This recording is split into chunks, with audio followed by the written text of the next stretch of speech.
Continuamos calculando una gráfica estructural de Shewhart y hasta el momento hemos calculado los límites, la tendencia lineal de la data, esta tendencia que va siguiendo acá la información, y observemos que hay una cierta cantidad de volatilidad que no explica esta tendencia. Hay un 7% más o menos de volatilidad.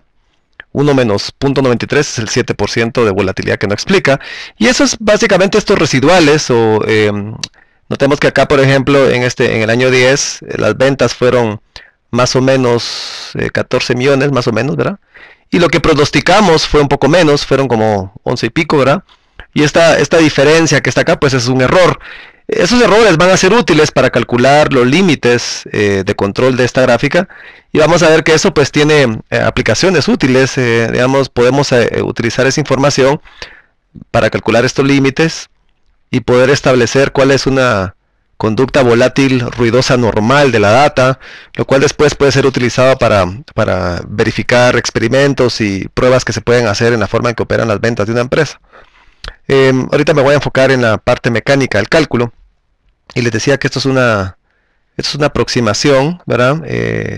Voy a facilitar un poco los cálculos y voy a tratar de hacerles ver en dónde estoy haciendo algunos supuestos para facilitar la operación de estos cálculos, pero obviamente tal vez me estoy brincando algunas cuestiones un tanto más formales, econométricas, y les voy a mencionar en su debido momento. Entonces ahorita vamos a calcular los residuales, ¿verdad? Voy a bajar un poquito para que podamos ver el proceso de cálculo. Voy a calcular el primer residual, que no va a ser más que el dato real, 4.031.380, que es lo que la cantidad de dólares que se vendió en el año 1, y le voy a restar lo que es el pronóstico, ¿verdad? Y ahí está el error que comete el modelo en el primer año. Jalo esta fórmula y ahí estoy calculando el error que comete el modelo en distintos años. Acá tengo la conducta de esos residuales. A veces son positivos, a veces son negativos, y una facultad que tiene la forma en que se calcula el modelo. Observas que Excel me propone acá la pendiente y el intercepto, igual acá con la función slope e intercept, pero a la larga estos cálculos se operan o se hacen utilizando lo que se llama mínimos cuadrados, una minimización de cuadrados. Mínimos cuadrados es el método, en inglés es OLS, que significa Ordinary Least Squares. Ordinary Least Squares. Mínimos cuadrados ordinario. Básicamente lo que hacen, muy a grandes rasgos, lo que hace el paquete para calcular estos coeficientes es busca el B sub 0 y B1, ¿verdad? La pendiente y el intercepto, que hacen mínimos los residuales. Trata de minimizar, formalmente minimiza la sumatoria al cuadrado de los residuales, ¿verdad? El cuadrado se necesita para quitar el signo a los residuales, pero el mensaje es que está tratando de hacer que los residuales sean lo más chicos posibles. Y en otras palabras, no hay una línea recta que pueda ser construida que deje residuales más chicos, o por lo menos la suma del cuadrado de esos residuales más pequeña. Eso también lo vemos en otra cápsula. El proceso OLS también lo explico en otras cápsulas. Y estos residuales, cuando se calculan con OLS, tienen una propiedad muy interesante, y es que cuando calculamos la media de esos residuales, me da 0. Observen que aquí le voy a poner average, ¿verdad?, de los residuales. Estoy calculando el promedio de esos residuales. Y noten que es 0, ¿verdad? Y eso es una propiedad interesante y útil, porque esencialmente lo que quiere decir es que el método OLS calcula una tendencia que a la larga hace que los errores positivos se cancelen con los negativos, ¿verdad? Esto pues puede ser útil si asumimos que los costos de sobreestimar una demanda y los costos de subestimarla son simétricos, son más o menos iguales, y que no hay diferencias entre pasarme o quedarme corto, ¿verdad? A la larga quiere decir que en el tiempo pues lo que me pasa en un año pues se va a contrarrestar con lo que me quedo corto en otro. Y eso puede ser una propiedad útil, pero en la práctica no necesariamente eso tiene que ser así. Puede ser, por ejemplo, que sea más costoso ser optimista o sea más costoso ser pesimista, y tal vez ya cuando en aplicaciones un poco más avanzaditas tal vez ustedes van a querer preferir versiones, digamos, pronosticar de una manera que quieren cometer un error positivo o quieren cometer un error negativo. Esos son detalles que vamos a ver más adelante. Ahorita me voy a ir con la idea de que quiero ser simétrico en el error y estoy simplemente trabajando con residuales que se cancelan unos con otros. Y entonces acá pues la suma me da, la media de los residuales me da 0. Y ahora voy a calcular el rango móvil. Y recordemos que dentro de la lógica de Shewhart, en cápsulas previas, en otras cápsulas, vemos que para poder calcular los límites de control de Shewhart necesito calcular los rangos móviles, que no son más que el valor absoluto de residuales consecutivos. Observemos que agarro la celda E23, que sería el residual del año 2, menos el residual del año 1. Eso me va a dar cuánto varió el residual de un periodo a otro, ¿verdad? Y esa formulita me la llevo hacia abajo.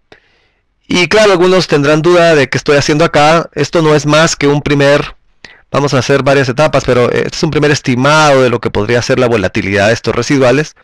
Acá arriba yo voy a calcular el promedio de esta columna de rangos móviles. Y observemos que lo que me está diciendo es más o menos un primer estimado de esta volatilidad es 1.254.000. Observen que estoy mencionando que es un primer estimado de la volatilidad de los residuales. Ahorita vamos a hacer un segundo estimado y luego al final les voy a hablar de un tercer estimado. Pero esta es una primera aproximación. ¿Por qué estaba utilizando esta fórmula? Porque, digamos, algunos me podrían decir, ¿y por qué no simplemente calculamos la desviación estándar de los residuales para calcular Shewhart con la fórmula convencional? Recordemos que la fórmula convencional de la desviación estándar es la raíz de la sumatoria de los datos menos su media, por ejemplo, al cuadrado, dividido n-1 sería la desviación estándar muestral. Aquí la y podrían ser los residuales, por ejemplo. Yo podría poner acá, si le llamamos e al residual, ¿verdad? Menos su media, y recuerden que la media en este caso el residual es 0, ¿verdad? Este vendría a ser 0, pero lo que voy es que ahí podría poner yo los residuales y calcular la desviación estándar de los residuales. ¿Por qué no lo hacemos así? Vuelvo a lo que he insistido en otras cápsulas. Shewhart, recuerden que estamos trabajando con los aportes de Walter Shewhart, que es el que ha desarrollado estas aplicaciones en series que no tienen crecimiento. Shewhart lo que propone es el rango móvil y en general en la literatura, de hecho en la literatura de control de procesos es donde usualmente se prefiere trabajar con rangos móviles, porque el cuadrado este que está acá de los residuales, el cuadrado de la fórmula de la desviación estándar es problemática cuando hay causas especiales de variación. El cuadrado tiende a darle mucho peso a aquellos puntos donde hay una variación especial. Y recuerden que cuando estamos lidiando con el mundo real, ¿verdad? Shewhart, algo que, y en general toda la literatura de control de procesos, queremos que las herramientas funcionen en un mundo real, y el mundo real no es un mundo estable, no es un mundo en donde no hay causas especiales, donde hay outliers, ahí se dan una y otra vez. Y entonces, si estamos trabajando con la desviación estándar convencional, tenemos el riesgo de inflar demasiado los límites de control de Shewhart. El rango móvil no es que no vaya a tener este problema, claro, también va a ser sensible a las causas especiales, pero como no trabaja con el cuadrado, es un poco menos sensible. Entonces simplemente es una manera de atenuar un poco esa inflación que va a generar la presencia de procesos inestables en la vida real. Y como a la larga es una herramienta que lo que busca es ayudarnos a estabilizar o entender un proceso, o bajo qué condiciones es estable, pues este tipo de apoyos son útiles para la vida real. Entonces se prefiere trabajar con rangos móviles. Y entonces en la fórmula, déjenme quitar esto acá para poder calcular acá los límites de control. En la fórmula vamos a trabajar primero el rango móvil que está acá. Ahora sí voy a calcular la desviación estándar. Este va a ser, llamémosle, un segundo estimado de la desviación estándar. Lo que vamos a hacer es, algunos recordarán que los límites de control de Shewhart en cápsulas previas se calculan en 2.66. Es una constante que usa Shewhart, multiplicado por este rango móvil. Ahora lo voy a dividir dentro de 3, porque recordemos que los límites de control se calculan en más o menos 3 sigma, dentro de la lógica de las gráficas. Todo eso pues lo cubro en otras cápsulas, pero acá está este estimado. Y este sí es un estimado de lo que podría ser yo le llamo un estimado un tanto impreciso de lo que podría ser la desviación estándar de los residuales. Y aquí voy a aclarar por qué, porque estoy diciendo que es un poco impreciso. Formalmente, yo tendría que calcular la desviación estándar de los residuales tomando en cuenta que estoy estimando dos coeficientes, el B sub 0 y B1. Esto en la jerga econométrica se llama ajustar a grados de libertad. Yo tendría que hacer esos ajustes en el cálculo de la desviación estándar, pero insisto, esos son detalles que complican la aplicación en la vida real. Lo voy a tocar más adelante en otra cápsula donde ya usemos regresiones lineales para hacer esto. Por el momento, esta aproximación me parece a mí bastante buena. En la práctica funciona bastante bien, especialmente cuando hay bastantes datos, como 15. Como en este caso que tenemos 15 años de data. Podrían ser meses acá. Noten que esta data podría ser 15 meses. Si no tiene 15 años de información, pues pueden ser 15 meses. Pero a lo que voy es que en general no es una aproximación necesariamente que vaya a darles muchos problemas en la práctica. Entonces vamos a usar esto como una estimación de la desviación estándar. Y ahora sí ya estoy listo para calcular los límites de control. Me voy acá, voy a calcular el primer límite de control. Va a ser el pronóstico, el YP, que está acá. No lo voy a fijar porque eso lo voy a ir variando en el tiempo.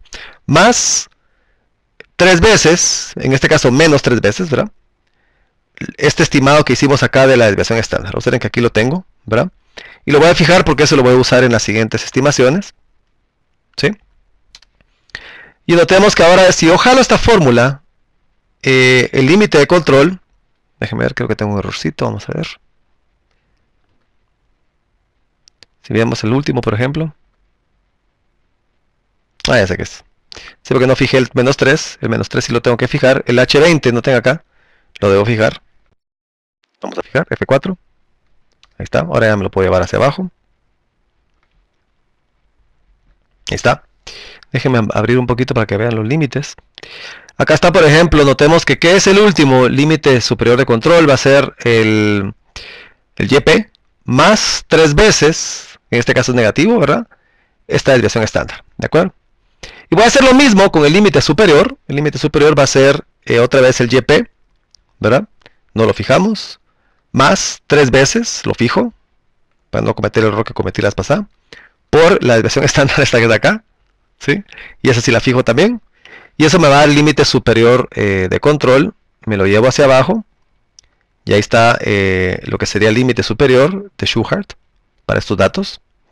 Y acá lo tengo, me los está poniendo de una vez. Todo esto ya lo he programado para que fuera ahorrarme un poco de tiempo. Pero notemos que aquí me está poniendo los límites de control de Shewhart para estos datos. Y la data pues parece ser bastante estable, ¿verdad? No parecen haber causas especiales de variación, por el momento al menos. Y solo voy a dejar también graficados las regiones sigma. Notemos que las regiones sigma van a ser iguales, ¿verdad? Simplemente agarro el YP, ¿verdad? Más menos el factor que toca ahora, ¿verdad? F4 por la desviación estándar. También la fijo. Lo mismo ¿verdad? Va a ser la misma secuencia. Y ahora lo que puedo hacer es jalar la fórmula. Porque noten que la formulita simplemente va a ser la misma, pero lo que tengo que hacer es ir corriendo el factor por el que multiplico. Es simplemente para facilitarme la vida. Vuelvo a hacer lo mismo acá. Corro el factor por el que multiplico. Ah, por cierto que aquí se me está corriendo el YP. Ese tengan cuidado. Ese no se debe correr. Lo voy a regresar a su lugar. Y vuelvo a hacer lo mismo acá. Agarramos el YP en el mismo lugar y agarro ahora el 2, ¿verdad? Y con eso ya tengo las regiones 2, 1, menos 1 y menos 2 sigma, y más 1 y más 2 sigma. Jalo la fórmula hacia abajo. Y si todo lo hice bien, déjenme ampliar un poquito acá para que puedan ver todo. Si todo lo hice bien, pues el gráfico debe demostrar regiones sigma. Y ahí está. ¿Verdad? Notemos que esto pues ayuda a interpretar la data. Pero quizás lo más interesante va a ser, a veces puede ser un poco complicado interpretar si estos datos son estables o no.